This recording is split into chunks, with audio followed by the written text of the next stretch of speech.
We stopped 100 clicks from Moscow to check our Geiger counters. The thing is, they are all in the green, as if they're in a conspiracy. Still, this amazing piece of news doesn't really impress anyone that much. The guys are all confused as to what to do next. And I'm just waiting for answers. And hoping the commander, whom until recently I trusted implicitly, is going to be extremely persuasive in his reasoning. How are you, Alyosha? Oh, Anna. I was expecting an arrow from a Cupid, but I got a bullet from an ugly motherfucker instead. You sure you're okay? Because I know you. Just so you know, scars attract the ladies. And there's definitely a lot of those A couple of ahead. words. I don't need a lot, really. It's quality that matters. Alright. What's done is done. Yes, I didn't stop you from going outside. Yes, I tried to talk you out of it. Yes, I didn't tell you you were not the only ones to survive. But even I didn't have the clearance. Not back then. This is a state secret. Do you understand? I've been granted clearance only after a fight to protect the D6. They said they needed me to teach their recruits because the war was still on. Don't you think I was shocked? What did our people in D6 die for? What did I lose my legs for? But I understood. Because the war was still on. Security was paramount. Our people would have understood. So please, do the same. You would have spilled the beans to everyone in Metro. You're a goddamn Prometheus, a messiah. You must lead the people out of the caves. Do you think you would have saved anyone? Remember that jammer? What if Moscow has been found out because of you? What if there are missiles inbound? Anyways, no matter what they think of me, I'm no deserter and will never become one. I'm ready to bear full responsibility for everything. But if there is even the smallest chance to earn my pardon, I will take it. Which means that we, like a runner that tripped, need to keep running ever faster just to keep balance. And don't dare you trip us all over again. Am I understood? I hope I am. Anyway, at least now we know where to run. So, go back inside and take a look at the map. Our route is pretty obvious now. Andrei Ivanovich, how long have you been working with those jammer people for? About a year, I guess. At first, they got me to sign up by singing of my experience helping people. Told me about weather stations and mutant migration observers. I was proud.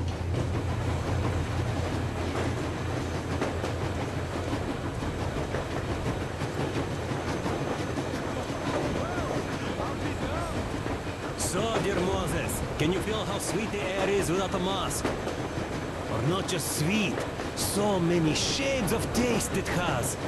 A weird feeling, eh, my friend? I remember you telling me how you took your mask off atop Ostankino Tower. When you honed those missiles in on the Dark Ones, was the air bitter then? Who knows though? Had you not launched those missiles, you'd probably never have climbed that building, or received that signal. Life is weird, huh? One random event drags another with it, like links in a chain. And you are pulling that chain out of a deep, dark well. The links emerge from the dark water, and what link is in that bucket that's on the end of the chain? That's a mystery. That's what I often think about when facing a choice. You can't drop the chain either. You always have to drink from that bucket. Well, bottoms up, I suppose. So, how does it feel to be the Moses who yanked on this particular chain? Is it dumb to think about such things when all I ever did in life was carry out orders? Well, I'm not called idiot for nothing. Still, I would like to know what's on the end of your chain.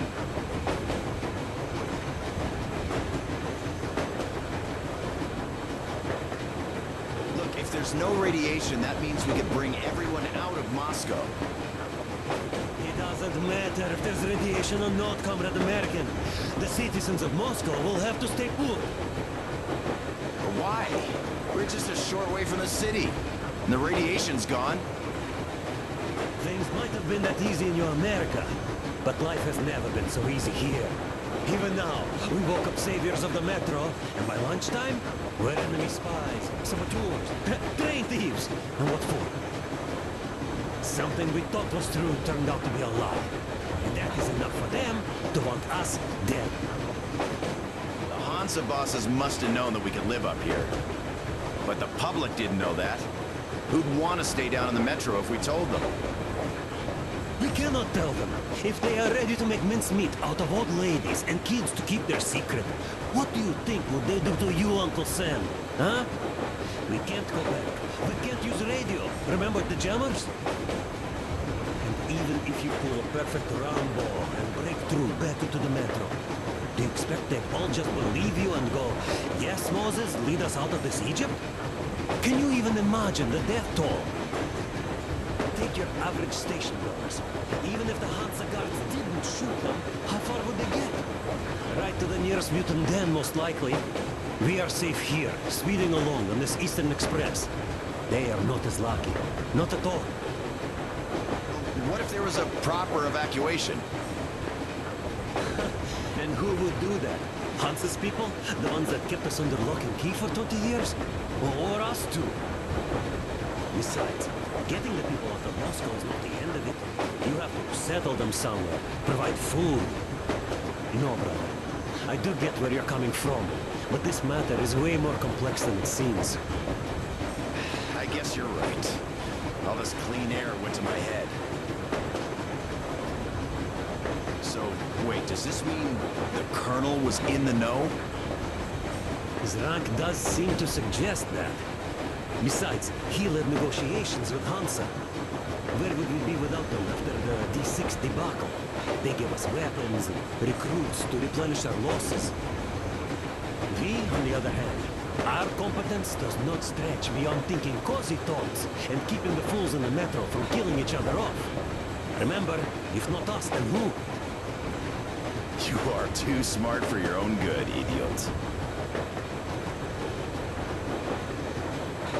Demir, I'm thinking, how far we can go?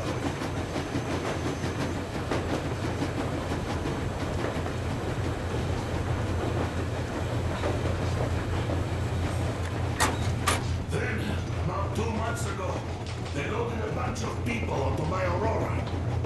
The guards took them outside and came back alone. Told me they took the people to a nearby station, but I knew it had came in years ago. A few days later, I was Hey, Artyom! Is there any music on the air? Found those people.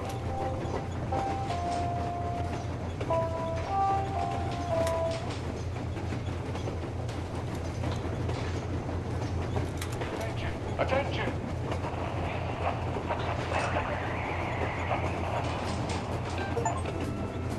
You found it.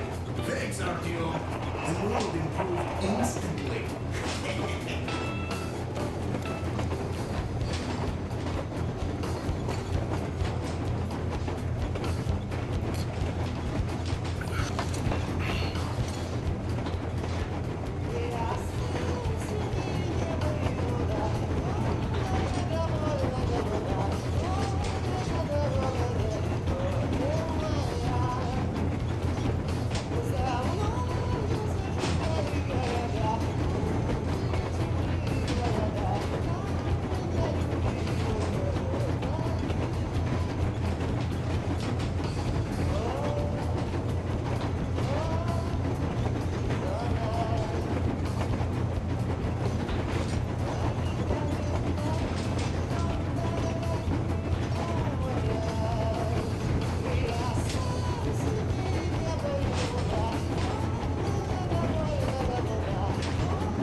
likes us the best, I suppose.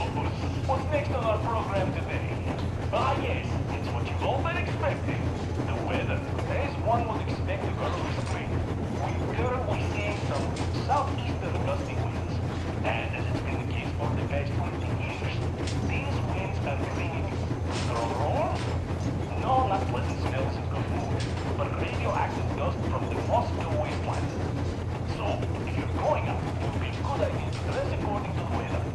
The gas mask or full protective gear makes for a nice choice.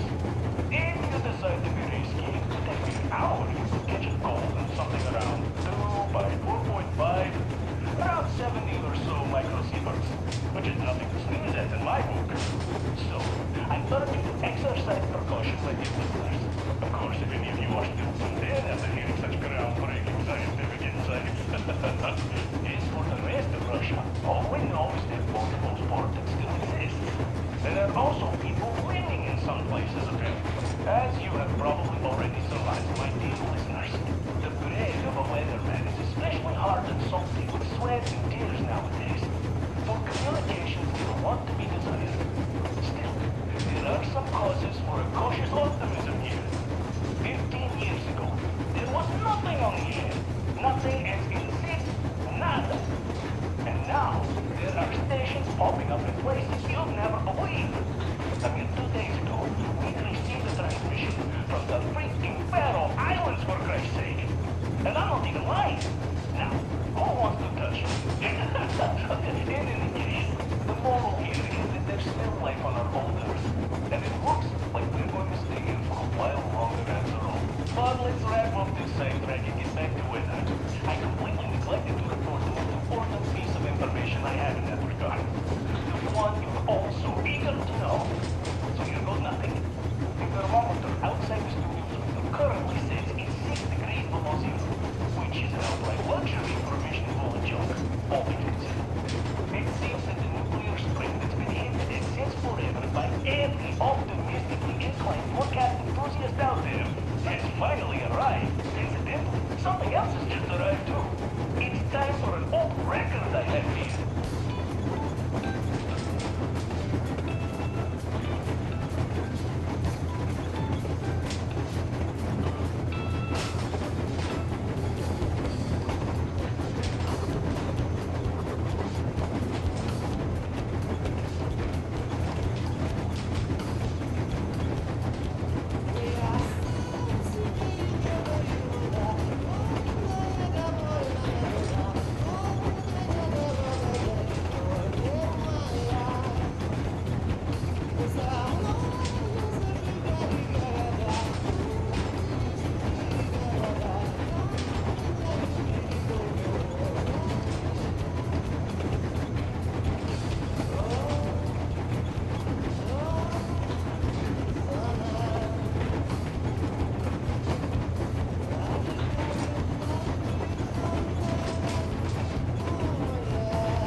there's something wrong with the transmitter.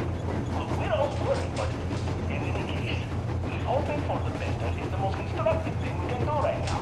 Since panicking is definitely not going to help anyone. We're also not going to help anyone by setting out to rescue them. Risking our lives in addition to theirs without proper preparation. Besides, my dear listeners, it looks like we are already late for Moscow. That ship sailed about 20 years ago. I may be wrong, of course. You know how I am with dates. Actually, contrary to popular belief, it seems to me that the place wasn't that great even before the war. It might have actually gotten a bit better. At least it's quiet now. Just in any case, you shouldn't go risking your life. So let us heed the council's warning and do as we're advised. Let us not go there, either alone nor in groups. Let us not go there at all. No dragging there either. I'd even advise against approaching the place, because nobody knows what is going on there.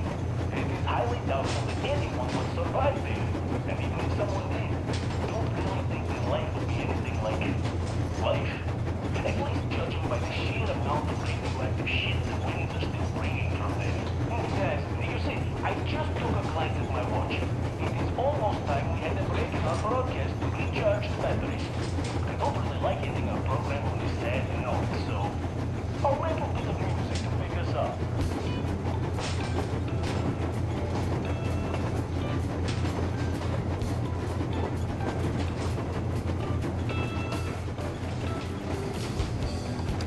Soon they understood I saw that ravine. Fed me the usual lies about the spies and whatnot. Hello there, Artyom. It seems to me, whether it was intended or not, that our colonel now has a goal to strive for because of you. We all remember the way you fought back in D6, so no matter what lies ahead, we're with you. You can count on us. Yeah, yes. As for me, I'm running a little inventory check. Yeah, it is kind of cramped in here. I'm thinking of making something of a workbench. So that's all the instruments we get, and everything else would be within arm's reach. With no workbench, you just lose small components. We'll use this place to work on the weapons. Cleaning, oiling, keep out of everybody's way, and keep them from messing with my stuff. Well, we'll have to take turns, of course, but we'll manage.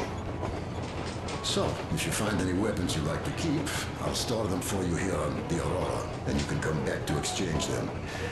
You'll get them back in their best shape ever. Don't you doubt.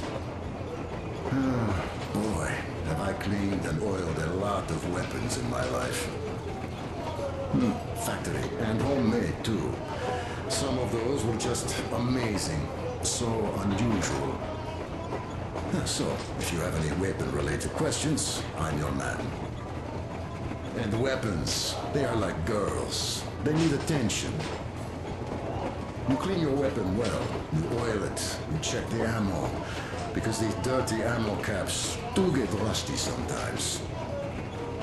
But if you put your heart into it, the weapon never fails. Well, I'll just finish oiling this one, then start on another. Well, hello there, Artyom. You people could have called me out there to drink to Aurora. I still think Beelzebub was a better name. By the way, did you come to trade places with me? Or did you just want some exercise? Well, help yourself. Because frankly speaking, I'm a bit tired here. The only good thing about this job is that you forget it's winter. If only you didn't have to pay for this comfort later, with your whole body aching. I heard that monotonous labor calls you. Well, it's not a lie. I do feel the scars, you see. You do what says it's dynamic meditation. That philosophy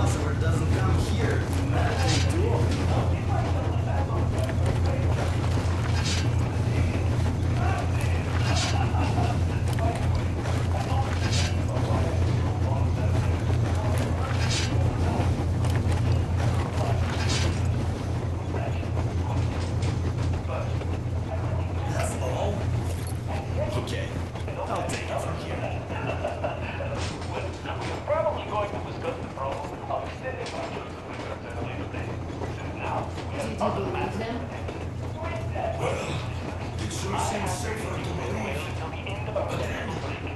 I just couldn't keep the hell down. And the Then the matter security officer told me straight. Whoever you speak to,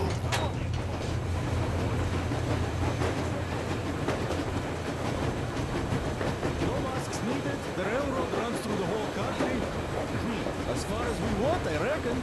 As for Yamantau, it's about 2,000 clicks away. No, I mean, how far can we get with the fuel we have? What's this machine's mileage? Ah, that. Yeah, it certainly is a coal guzzler, this thing. But then again, there should be coal stores at every station. And if we don't find any, we'll still burn firewood.